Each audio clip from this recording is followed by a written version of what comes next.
லட்சுமி இன்னைக்கு என்ன சுவாரஸ்யமா நடந்ததுன்னு பார்க்கலாம். பாக்கி வந்து வெளியே கிளம்புவாங்க. அப்பதான் அவங்க மாமியார் வந்து நில்லு எங்க போற அப்படின்னு கேட்பாங்க. நான் வெளியே தான் போறேன், பேகை பார்த்தாவே தெரியுது வெளியே தான் போறேன்னு. எங்க போற அப்படின்னு சொல்லுவாங்க. சும்மா ஒரு வேலையா விஷயமா வெளியே போற அப்படின்னு சொல்லுவாங்க. இப்பதான் ரெஸ்டாரண்ட் எல்லாம் மூடிட்டாலே உனக்கு என்ன வெளியில வேலை இருக்கு, வீட்லயே இருக்க வேண்டியதானே, ஏன் ரெஸ்டாரண்ட் மூடிட்டா எனக்கு வேலையே இல்லையா, எனக்கு சில வேலை இருக்கு அதை போய் முடிச்சுட்டு வந்துடுறேன் அப்படின்னு சொல்லுவாங்க. சரி போயிட்டு எனக்கு யாரும் சாப்பாடுலாம் தருவா, டைமுக்கு எனக்கு சாப்பாடு மாத்திரலாம் வேணும்னு சொல்லுவாங்க. எல்லாமே நான் அமிதா கிட்ட சொல்லிட்டு அவங்க தந்துருவாங்க அப்படின்னு சொல்லி அவங்களும் கிளம்பிடுவாங்க. அப்பதான் கோபி சொல்லுவாரு, ஏமா பாக்கியா இது மாதிரி குழந்தை மாதிரி ட்ரீட் பண்ணல, அவள் விருப்பமான வீடு, அவள் ரொம்ப வருஷமா இருந்தாலும் சரி கொஞ்சம் வருஷமா இருந்தாலும் எதுவும் வெளியிலாம் போய் வேலைலாம் கத்துட்டா, அவளை வீட்டுக்குள்ளே சும்மா இருக்க முடியாது, நீ அவளை எதுவுமே டிஸ்டர்ப் பண்ணாத அப்படின்னு சொல்லுவாங்க.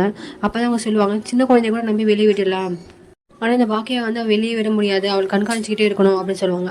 அவங்க வந்து செல்வி தான் பார்க்க போயிருப்பாங்க. அப்போ தான் என்னக்கா இவ்வளோ லேட்டு, கிளம்பினோடனே என் மாமியார் வந்து வக்கீல் மாதிரி கேள்வி கேட்க ஆரம்பிச்சிட்டாங்க, அதான் லேட் ஆயிடுச்சு, சரி இப்போ வா நம்ம போகலாம் அப்படின்னு சொல்லுவாங்க. சரி எங்கக்கா போகிறோம் அப்படின்னு கேட்பாங்க. நான் வந்து விளம்பரம் மாதிரி ஒன்று பார்த்தேன், எங்கேயோ ஹோட்டலுக்கு வந்து ரெண்ட்டுக்கு விடுறாங்களாம், அங்கே தான் நம்ம போகிறோம், புதுசாக ஹோட்டல் ஆரம்பிக்கலாம்னு இருக்கேன் அப்படின்னு சொல்லுவாங்க.